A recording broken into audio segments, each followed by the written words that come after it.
If you ask the average Joe off the street, or Jane, or Jack, to name a Transformer after your usual suspects like Optimus Prime, Bumblebee, and Megatron, most of the time, they'll name Starscream. And it's easy to see why. He's a standout in the original cast and is always given plenty of his time to shine. People tend to like Starscream, and it's easy to see why. A sympathetic character with complex motives is okay on occasion, but every now and then you just want to see someone who's just completely rotten, just thoroughly bad to the bone. No redeeming qualities, no morality, just a complete baddie to the bone, and all the better for it. He's always fun to watch. So let's take a look at what makes him such an enduring presence in the franchise. Take a glimpse at some of my favorite interpretations of Starscream and some plastic toys thereof in this double-stuffed, double-part, two-part episode of Fraz. I'm not talking about Armada Starscream though. He's so unique and different compared to the average Starscream that he really deserves his own video.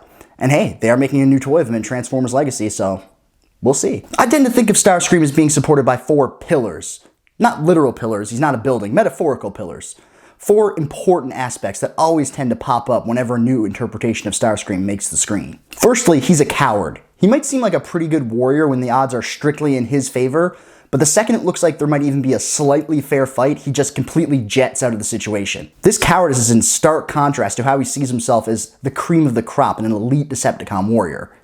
Secondly, he's a backstabbing traitor. There is no friend that Starscream won't instantly betray if he thinks it can elevate his position even slightly. Whoever's in charge is usually his favored target, every iteration of Megatron being a great example of this. Thirdly, he wants to be in charge. Being a high-ranking Decepticon isn't enough for Starscream. He has to be the top-ranking Decepticon. This is the reason for his constant backstabbing and betrayals. It's all to get him onto the top of the heap. And fourth and last, he's a schemer. How good these schemes are kind of vary from screamer to screamer, and even when they are good, they tend to backfire on him in hilarious ways. But as soon as that one's over, he's on to the next one. Oh, how it pains me to do this! Wait, I still function! Wanna bet?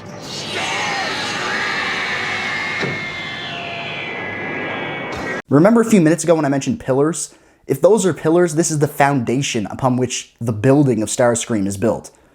Metaphorical pillars in a metaphorical building. This is the Starscream most people picture in their heads when they hear the name Starscream, or at least hear in their heads. Design-wise, he looks awesome. One of the most fundamental designs in Transformers. If even a slightest change were to have been made to it, it would irrevocably alter the entire history of the brand.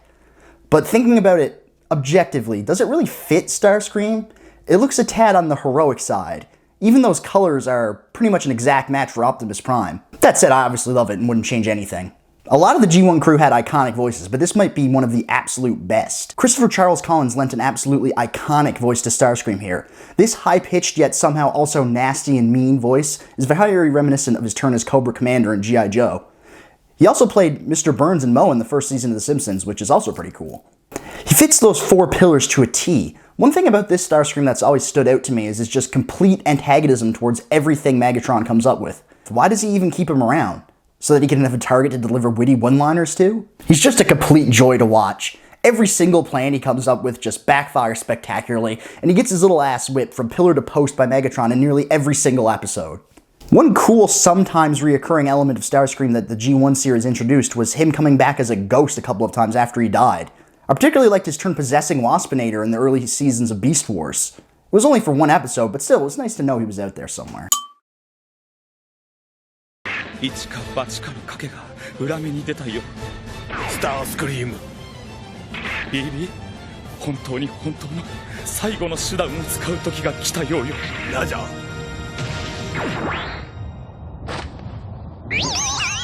実は私たちサイバトロンのファンなのよ。ギガストームみたいなやつにこき使われるよりライオコンボイと一緒に戦いたかったの。ラジャー。This guy's probably as obscure as the last one was popular. It comes from a Japanese-only anime, and a sequel to Beast Wars at that. But seriously, I think this is a really underrated interpretation of Starscream. I think this design fits in perfectly. He looks every bit the slick backstabber. Ironically, this design was a repurposed Generation 2 toy that was originally going to be called Starscream. His voice acting provided by Hiroki Takahashi is really good. I don't speak Japanese, but I know a smooth operator when I hear one. His voice is as smooth as silk. He could easily voice like a gentleman assassin or something. While he does fit in with most of my pillars theory, he does differ in some very cool ways. This Starscream is a lot more of a slick operator than the usual Starscream. He actually is as clever as most Starscreams just think they are. This Starscream's schemes don't go awry like most do because of their own incompetence, but because of the incompetence of others, namely his comrades in the Destrons, which is what they call the Decepticons in Japan. Dirge and Thrust in particular are frequent foilers of Starscream's plans.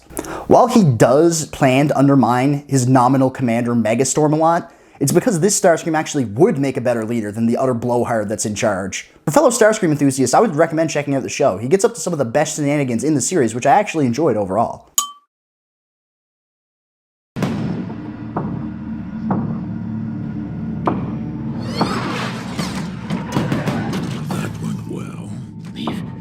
The boy, Master. The Autobots must be shielding their signals. I can't even rely on you. No. What a simple insect. What insect among 7 billion? It could be anywhere. Then we will force them to find him for us. It's time for the world to know of our presence. No more disguises, no mercy. Time has come for my master's arrival. More mixed bag as far as Starscreams go. I might be more of a fan of him if he was given more screen time and more to do. Even with the measly amount he still gets easily double what Soundwave and Shockwave got. I don't want to hate on him or the Michael Bay directed movies in general because it's an old horse at this point. But come on, this Starscream just does not have the sauce. He's easily the most swagless Starscream out of any I've ever seen. His design in and of itself isn't actually a really good fit for the character, but he does look awesome, so I'll give it a pass. The animation for him is really nice. He's always sniveling and kind of hunched over. It gives him a real toady vibe. The voice acting by Charlie Adler is great. It pretty much is the only thing the character has to go on since he's given so little to do by the script and the actual movie. He has more personality than the average Bayverse Decepticon, that's for sure. He's definitely a coward. He fits that part of the 4 pillars perfectly, but that's about all he has going on. This Starscream is so afraid of Megatron that the only time he takes command where he doesn't think Megatron could get him back in any way whatsoever. He never schemes to overthrow him or undermine him either. This Starscream's more of an opportunistic toady than a scheming backstabber.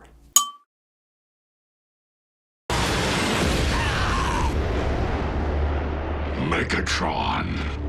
He's back.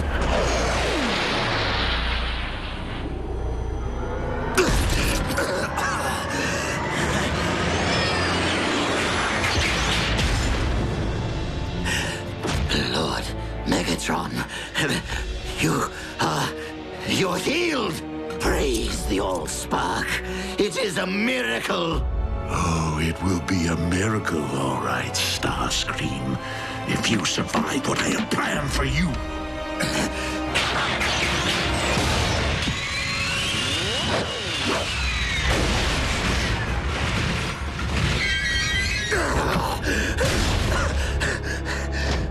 But the Autobots, Optimus, right there, waiting for you. My greatest mistake? I made a few. But there is one I do not intend to make again. No, Master, no! To me, this is the pinnacle. This is the absolute scream of the crop. Every important element of Starscream refined and focused into one of the best Transformers characters of all time. His design finally matches his personality. These more slender and sleek proportions fit a schemer like Screamer to a T. His colors are a little on the bland side, but I don't think I would change them. His voice is provided by veteran voice actor Steve Blum, and he knocks it out of the park. More than just the soulless G1 copycat that a lot of Starscreams unfortunately fall into, he makes this Starscream his own while still being completely true to the essence of the character. This mix of cruelty, cunning, and cowardice is a perfect blend that, along with the expressive animation, breathes life into this Scream Supreme. He gets to do so much during this 3 seasons of the show, from striking out on his own to actually leading the Decepticons for a fair amount of time, and even seriously developing as a character and realizing that his need to be the supreme leader of the Decepticons all stem from his own insecurity and his need for validation from Megatron. This is a perfect place to end the video, and he's a perfect boy in general.